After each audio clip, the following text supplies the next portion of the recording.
Frank's Red Hot is the perfect blend of flavor and heat, so you can use an entire bottle to make recipes like buffalo chicken dip or buffalo nachos, or even things that don't start with buffalo.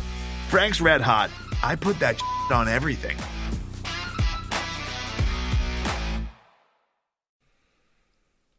Craig, it's almost Cougar football Saturday, and we really need this one. I'm just ready to talk about any other game in the world. That's right. It's like, man, it's like no joke. I mean, so we had our little vent session on Sunday. And by the way, thank you listeners who listened to that. That was a very popular episode of ours, and I'm glad that glad people found some value in our yelling and swearing in the immediate aftermath of the game. Yeah, I'm a bit surprised. I kind of I'm sorry to all my other favorite Coug podcasts. I haven't been able to listen to any of them. I still download the episodes, so they get that credit. But like, it's been rough. But this is Podcast versus Everyone. I'm Craig Powers. With me is Jeff Nusser, and we are going to talk about the football game against Utah. That's right. Something other than UCLA. Oh, how dare you say that? Don't you say that name. What, UCLA? God damn it. God damn it. All right, man. So first let's talk about how you think this game's actually going to happen. Yeah, I sort of discovered that tonight. I was like, I'm trying to remember who I was reading. But anyway, I was reading, somebody had written that there was rain in the forecast. It was Zane's thing. So Zane Murphy, who does our interactive graphics, does like all the visualizations, the Tableau stuff, mentioned that the weather report was bad. So I pulled up my Weather Underground and started looking, and I was like, oh shit, it's supposed to rain and maybe even thunderstorms. And so here's to hoping that we've already seen what okay. Yeah, we've seen what thunderstorms can do already this football season multiple times. Yeah, and there's mountains nearby, Salt Lake City, and that's always sort of prime thunderstorm areas. So that high desert. Yes. Yes. So yeah, I hope it happens. Yeah, and hope our guys are not playing at 2:00 in the morning. Of course, that too. Yeah. Well, because that game's scheduled to kick off at 8 p.m. local time too. Yeah, it's already. If there's any delay, if there's any delay at all, that's definitely going past midnight. Yeah, absolutely. Hopefully, fingers crossed, all goes well, and also hopefully there's not wind. Rain is fine, too. But please no wind. Yeah. Well, we know, so we played a game there. What was it? Was it 2013? 2013, right? Was the one in the rainstorm that Connor Halliday brought him back. Yeah, the 21-point comeback. Yeah. So that was 21-point comeback. That's for weenies. Yeah. Real men execute 32-point comebacks. Okay, fine, I'm done. God damn it, Jeff. God damn it. All right. I hate you. But yeah, so that one was in a driving rainstorm, but there's very little wind, and Connor Halliday didn't have any problems throwing. Yeah, wind is really the problem for high passing. Yeah. Also, Gordon is more comparable in arm strength than the last two guys we had. So True. Probably less impact, because we saw Gardner Minshew be impacted by the wind pretty significantly in Colorado last year.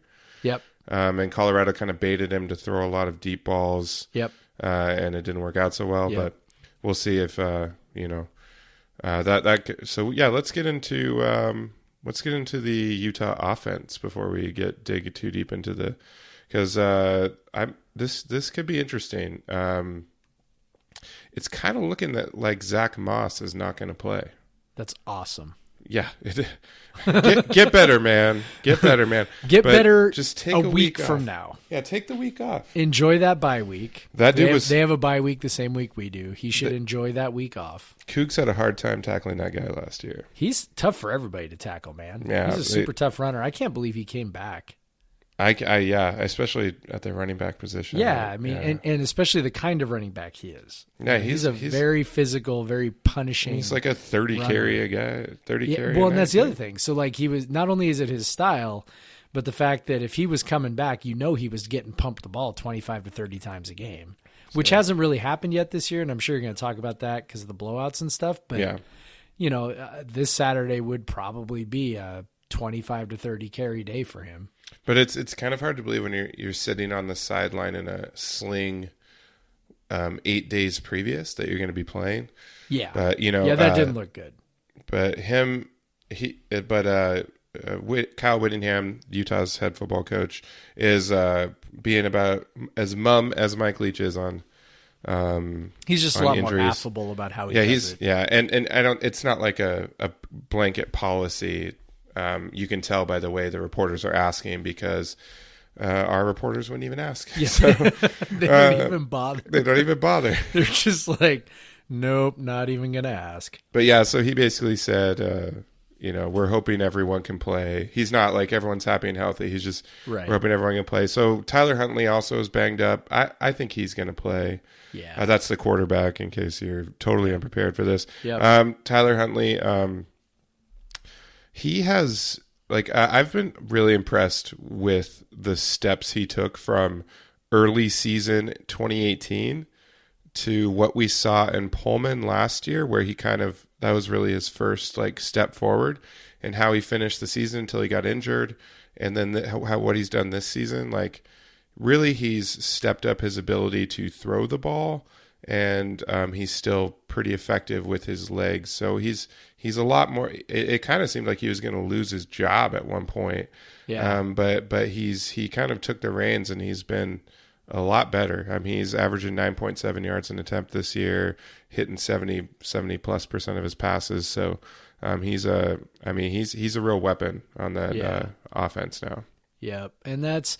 You mentioned it in your preview that, so we're recording this Thursday night, that ran earlier tonight. Just kind of talking about how the big difference is he's developed some accuracy as a passer, right? That he didn't possess early on. And, we know that well. He, would sort of be throwing the ball all over the place. And he missed, I can't even remember last year in Pullman, he missed some pretty big plays. Yeah. And it's definitely, the other thing about that is it's definitely unusual for a guy to significantly improve his accuracy.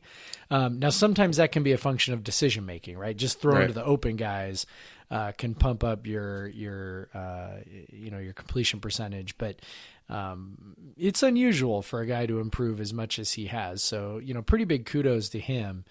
One thing that sticks out to me sort of immediately as I look at Utah's offense is that their overall yards per play are really being pumped up by their 2 games against Northern Illinois and Idaho State. Right. They were sub 6.0 against BYU and USC. Now the BYU thing, I'm a little, I kind of watched that game out of one corner of my eyes. I was playing poker with a bunch of my friends. I don't know. So as I'm looking at that, they did have 262 rushing yards versus 106 passing yards. And so, what that sort of suggests to me is maybe that yards per play isn't as bad as it looks, just because they were obviously making a concerted effort to run the ball. And that's obviously going to drag down your yards per play if you're, that committed. They only had 106 passing yards in the game. So if you're that committed to running the ball, it really is going to drag down your yards per play. But I don't know. I'm curious. USC, they did put up nearly 500 or 450 yards against USC, but also not world beating type stuff. They ran 79 plays, which is a lot. Yeah.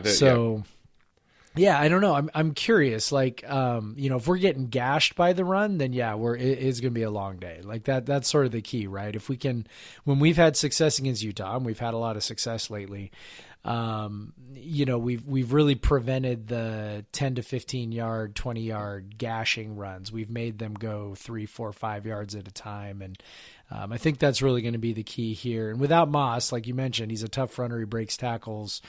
Hopefully it becomes a little bit easier to contain those runs. If you make a march down the field, I really like our chances of, maybe actually getting some of those stops that I think we know we're going to need. Yeah, and if Moss doesn't go, they have on their kind of weird depth chart thing that they call their player quick hits, but it looks like a depth chart. Looks like a depth chart. It looks like there's 2 people listed for each position. So they have Devontae Henry Cole listed as the backup. He has not carried the ball much. The 2 guys that have carried the ball much are Jordan Wilmore, who was a 4-star recruit, and then Devin Brumfield. So, and both have done pretty well, 18 for 82 and 16 for 87. So, yeah. And if I remember right, Jordan Wilmore was down to us in Utah, if I remember right. Yeah. I could be wrong, but I remember we were recruiting him. So definitely a guy that we thought had some talent for sure. He's definitely like a smaller guy than Moss. He's 5'8". Like it's, so he's not the bruiser that Moss would be. Correct. So it's a little bit different, but maybe potentially a little more of a guy that could break through a hole. So obviously our defensive line, that's left something to be desired. Although against UCLA, they did reasonably well against the run. You got to think they're going to sell out for the run in this. Even against USC, when Utah threw a little bit more, they still ran the ball 40 plus times and threw it 30 times. So right. They're going to run the ball more. I think especially at home, they'll run the ball more. Of course, there's always that chance that they looked at the tape against UCLA and saw some holes and might exploit some things. But I don't know if Kyle Whittingham's the type of coach that would just be looking to change things on the fly like that. But I think they're going to try to kind of exert their will on WSU. And we've seen in the past when WSU kind of wants to amp up, get ready for the run, they've done pretty decently against teams like Stanford. So it'll be interesting to see. And I think they clearly did against UCLA last week. They kind of geared up for the run. So it'll be interesting to see if they can slow down the run. And then the problem is, of course, Huntley is a little bit better with his arm than he used to be, so he still can gash you. Interesting, though, he does have it does seem to be a foot injury that's bothering him. So he's very good in running himself. So hopefully that foot injury slows him down a little bit. That could be a big help too. Well, and if it takes the designed runs off the table, that's kind of the big thing, right? Like if you don't necessarily have to worry about those designed runs being part of the attack, then that's sort of one more thing you don't have to defend. And I think the other thing that's going to play perhaps into our hands a little bit, and I know that we sort of spent a fair amount of time wringing our hands over the defense on Monday's podcast, but the defense has struggled with tackling, right? Right. So that the people they've struggled the most with are, for lack of a better term, people with a little bit of wiggle, right? Mm-hmm. And, Moss is not a guy with wiggle. And again, we assume he's not playing, but, he's definitely not that kind of a runner. And then, Huntley's he's not De'Aaron King, when he's running the ball. He's more of a physical runner. He can make a guy miss, but, that's not really his MO. He's not out there, making people look silly in the open field. So, perhaps maybe, and again, this might be me grasping at straws, we'll find out, on Saturday, but I do think there's a chance that, with Moss being out, with Huntley maybe being limited by his foot, not wanting to aggravate, an injury that's already there, perhaps that limits the designed runs, and perhaps it makes him a little easier to tackle. So, all those things may be beneficial. Yeah. And when they do throw the ball, I think you read my previous, something I thought was really strange is how much Huntley has distributed the ball. Mm-hmm. Just there isn't one dominant. I mean, it looks like an air raid distribution. Yeah, and I do recall that being unusual for them. Yeah, that's not. They usually have like a dominant wideout that they throw to, So their leading pass catchers 10 catches, 6 different players are between 7 and 10 catches. So he's going to spread the ball around, and that probably speaks to why his accuracy is a little higher. He really is just looking for that open guy, and maybe that's what they finally got into him. Hey, dude, you don't have to make that big play downfield.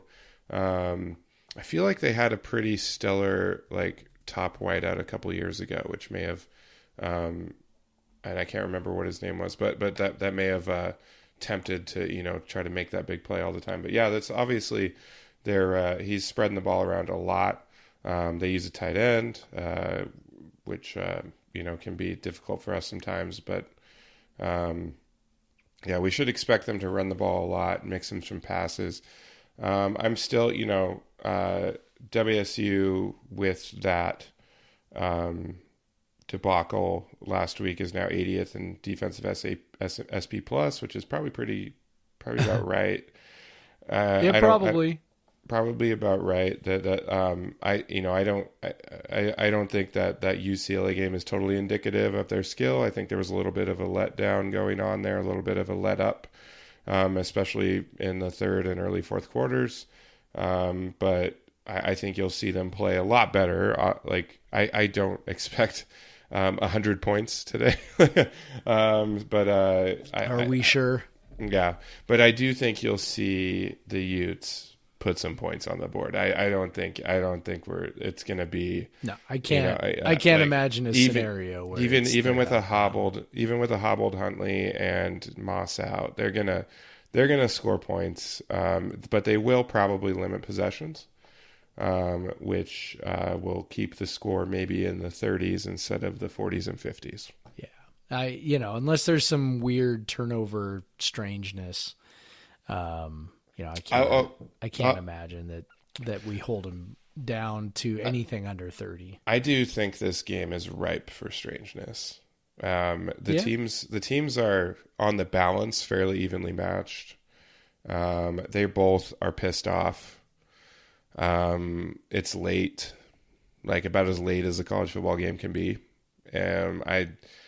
It's going to be shitty weather. This game is just prime for weird shit happening. Yeah. And hopefully you just got to hope that the weird shit, unlike last week, happens in WSU's favor. Yeah. Yeah. I mean, with let's if we're going to be hopeful, let's just say, hey, it's going to be a rainstorm and the team that's running the ball repeatedly is more likely to fumble, right? Well, last week accepted, but I don't know what you're talking about. I don't know what you're talking about, Craig. Oh, that was a sad laugh. We have not talked about our offense yet, and I know we'll get there. But listen, I feel very, very confident that our wide receivers don't put 4 balls on the ground the entire rest of the year. I feel very, very confident in that as well. That they, whatever time they spend in the Leech Beach with a ball in their arm this week, they're probably not going to fumble again. So yeah, I feel so. Anyway, yeah. We can probably move on to that if we want to. Yeah, overall defense, Utah has some players, but they're probably their best one's going to be out. But Huntley is like maybe last year when we were previewing them, which we didn't have this last year, but if we would have been, we would have been like, oh man, been previewing it. Like Utah's offense looked pitiful last year up until Pullman, and then they hit 21 in the first half against the Cougs, and then only got 3 in the second half and lost. Now I think they're formidable. Huntley's a formidable QB, legit Pac-12 QB. Yep. And they've got talent for sure. They've got talent. There's worry to be had. But yeah, they're probably, I don't know. Like, are they more talented in Houston? I don't know. But they're probably more talented in the UCLA, but whatever, so who knows, but yeah, telling I think me to stop. But what I'm saying is, don't wring your hands over every touchdown because they're going to happen. Yeah, this is a game it's going to be a shootout. Like and whatever, however you want to conceptualize a shootout. I mean, maybe you sit there and go, well, a game in the 30s isn't really a shootout. And I'm like, okay, whatever. But it's like, it's given going the to be number tight. Given the number of possessions, it's going to be tight. It's probably going to be back and forth. We talked about last week the Cougs had 17 possessions, right? And this week I wouldn't expect more than 11. Maybe 11 or 12. Yeah. Yeah. Even if you're getting 3 points a possession, which is good, you're only hitting in the mid 30s. Yeah. So, Yeah. All right. Just take a break and then we'll talk about some offense. And we're back. Let's score some points. Oh man. Yeah. So now after WSU dropped 63, they're now, and which we talked about in the recap podcast, they're now number 4 in SP plus. Yeah. Anthony Gordon number 6 in yards per pass attempt. Like, this is the most explosive offense WSU has had in a long time, definitely in the Leach era. Yep. And it's crazy. And we just saw Utah get beat up by some talented outside wide receivers. Yes, we in did. an air raid offense, which was actually air raiding against Utah, because they ran the ball 13 times, and that's with I think there was some sacks in there. They ran the ball. Let's see, there was a sack, 1 sack. So they ran the ball on purpose 12 times, and then they threw the ball 32 times for 11.5 yards a pass. Yeah. And Is that good? That's pretty good. Pretty good, man. Anthony Gordon's only hitting 10.3, so yeah. He's got. But I mean, a lot of that was to a big, strong, fast wide receiver. Yeah. Michael Pittman. Do you know any team that's got a few of those? Yeah, I think we have a couple of those. We got a couple. Yeah. So I'm feeling pretty good about WSU's matchup on the outside, particularly Desmond Patton, Aesop Winston, Tay Martin, against who are all big, or Aesop maybe not the prototypical like athletic guy, but has about like he might just have the best first step in all of college football on the outside. Yeah, it's insane the way he just has been torching people. Because he's not, I mean, he's fast enough, but he's not a burner by any means. But he gets this separation that's like in such a short space. That's why he makes like those plays at the goal line, is the quick slants or fades, just because he's just he just gets separation so quickly. So and then Dez is just an athletic dude, and that back shoulder play, I think we haven't seen it that much this season. Maybe Gordon doesn't like to throw it, I don't know, but I think this is a game where that back shoulder could come into play. And maybe Tay some jump balls. Utah does have a very good corner. Let me pull up my preview so I can remember his name. I'm awful. They have very good corners. He's got 7 career interceptions. Well, in theory they do, but again, back to the USC game, they got torched. Yeah. So Julian Blackman, he's been an all league guy, but they got torched, and he's the guy. I believe he's the guy that Winston beat for the long touchdown last year too. Yep. So that was the safety got beat on that heavily as well. So that was just that probably is still giving you fans nightmares. I still love watching it over and over again. I'd live for that. But yeah. So, but honestly, the big thing is the front. Utah has some dogs up front. Bradley Anae, he's already got 4 sacks this year on the end, and then they got Leki Fotu. I don't Leki Fotu. Yeah, close enough. Fotu. He's just, they have 2, so he's 335. He's tackling dudes in the backfield still. They got a 320 defensive tackle. As usual, Utah has just giant defensive tackles to match our giant offensive linemen. So they're really talented up front. So that's a challenge for the offensive line, who's playing a lot of one-on-one and all that. So they've got to be able to do that. So you've got Devin Lloyd, who's kind of emerged for them this year at outside linebacker. He's leading the team in tackles, and he's got 4.5 tackles for loss. So they have playmakers, especially in the front 7. So it's really coming down to can we keep Gordon clean so he can make those plays downfield. So he can, do the same thing that Matt Fink of all people did last week. Yeah. So that's what it comes down to. I do think that there'll be enough times that he'll be clean enough to make some plays. This offense just looks so good. And And I will say, like, I know we typically think of Utah as this, like, I think people come into the season thinking of Utah as this, like, defensive stalwart.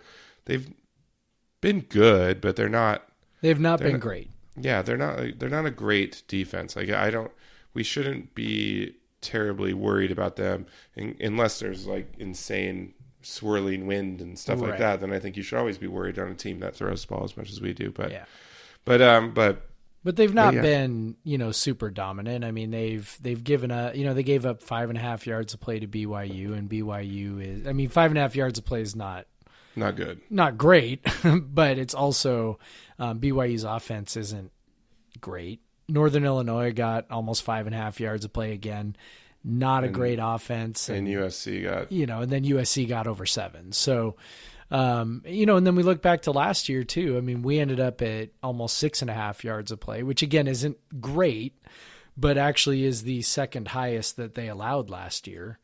And then Stanford was over 6. And if you're like, well, what does that have to do with anything? Well, Stanford was running a pass first offense with large physical outside receivers. So this is not like what happened against USC is not really a one-off. It's not like a,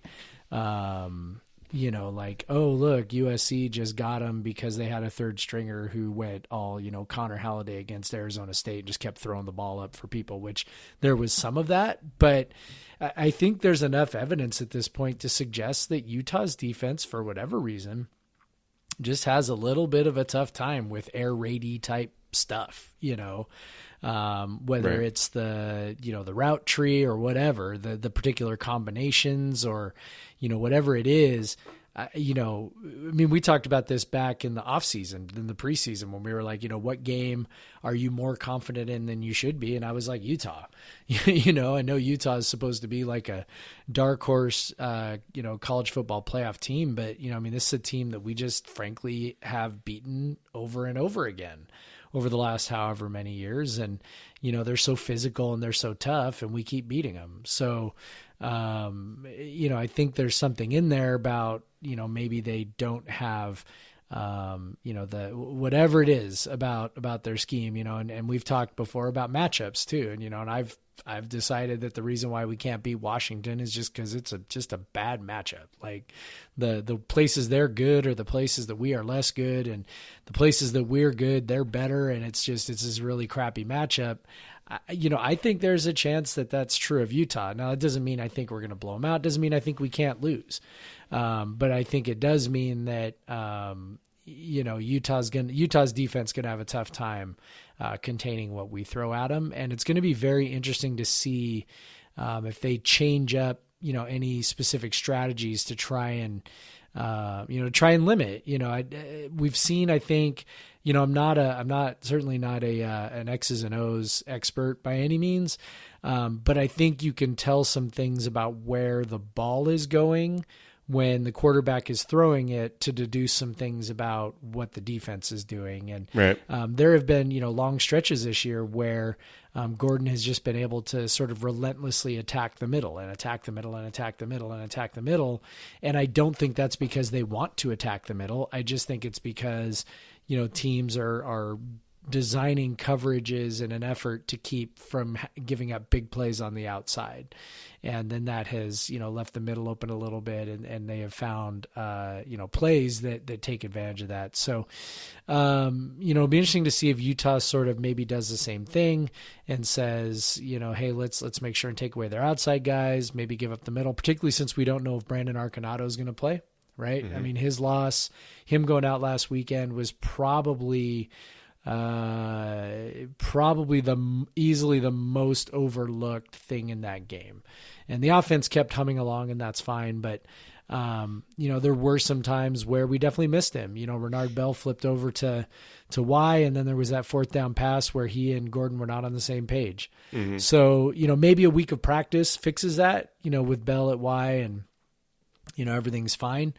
But it's definitely going to be interesting to see how Utah decides to do that, or if they just decide, we've got stud corners and they just had a bad game against USC, and we're going to man up Wazoo and challenge them to whatever. I don't know. It's going to be pretty fascinating to see strategy wise how Utah tries to do this, if they try to change something, given the, the typical results they've had against us, with the exception of 2017, where Luke Falk was kind of a mess, and we had, whatever, the 7 turnovers that Utah gave away. Yeah, Hercules Mataafa. Yeah, so that the Hercules Mataafa all-time game. So maybe, that game may not be indicative, but, a lot of other times we've played them, we've torched them with our passing attack. So I'm going to be very curious to try and see what I can figure out about the chess match that's going on. Yeah, absolutely. Yeah, so I think we can get into some predictions here. As I said, I'm expecting some weirdness. Jeff, what are you thinking? Well, I won't say shocked. I'd be really surprised if it's more than 3 points one way or the other. Mm-hmm. And I've actually that's me having calmed down since Saturday or Sunday, and kind of thought it through rationally. Because if you had asked me on Sunday, I'd be like, yeah, Utah's winning by 2 touchdowns. And I think the other thing that's interesting is that the line has come down. It opened at Utah -8. It's I don't know what it is right now, but I know it got down to about 5.5, which indicates money coming in on the Cougs. And Bill Connolly, SP Plus, has it as a 2-point. Has it as a 2-point game, yeah. So, and that may be some of the way he sees it, is that maybe Utah's not quite as good as we think, or as popular opinion would think. Utah in his ratings is number 22, right, and WSU is number 23. Right. So. And then the flip side is maybe we're better than we are, thinking at the moment. We're in a very bad place. We're in a very fragile position right now. So, I've come around to more of that sort of thinking. The idea that it is going to be close. It's going to be back and forth. Gun to my head after what happened on Saturday, I don't think I can pick us to win. So I think I'll go with, let's go. Utah's definitely going to have some field goals. So let's go 34-31 Utah, unfortunately. Yeah. It's hard for me to predict a win, even though I want to. And I think we're perfectly capable of winning. And I do too. I think we're going to be pissed off. Yep. Utah is going to be pissed off too, though. Utah. That wasn't even more correct. In terms of their season goals, winning the Pac-12 South. Yeah, that loss was more devastating for sure. Yeah, they don't have a tiebreaker on USC, who may or may not be good. They may or may not, we don't even know. But yeah, I'm pretty much where you're at. I don't want to pick the exact same score, though. I do think there's going to be some weirdness, like weird fumble, punt return, weird something like that. I hope WSU is on the end of it, but I don't know. I think it's going to be a pretty even game. They always say if it's even, you can know your bias if you want to pick your team by 3. So I'm going to go against my bias because I really want to pick WSU by 3. And I'll say I'll go 35, field goals, of course, 37-35 Utah. Ooh. Another heartbreaking, just awful night. Yeah, I can buy that. It's it should be fun. I think it's gonna be fun. It should be a fun game to watch. I know we're down after UCLA, but I think the Cougs have a real chance to win this game, and they have a real chance to show off and beat Utah a 5th time in a row. Yeah. And get to 4-1, which is kind of where you might have thought we'd be at this point. Yeah. But yeah. So it's. I think I'm feeling way more optimistic than I would have 3 days ago, especially after I kind of realized Utah isn't the big thing that I thought they were. The weather worries me a little bit, but I know it's going to be weird, but I think it's going to be fun, and let's hope that them Cougs come out on top. Let's hope so. All right, go Cougs, man. Go Cougs, Craig, and everybody subscribe to the podcast if you have not done so already. You find us on iTunes, Spotify, Stitcher. You find us all kinds of places. Leave us a nice 5-star review if you like the show. Helps other people find it. If you don't like the show, I mean, I guess you can leave a bad review, but that's not very nice. That would make us sad. Yeah. So anyway, anything else? Yeah, let's man, I need a football game. Let's play a fucking football Need game. to flush it. That's it. All right, man. Go Cougs. All right. Go Cougs.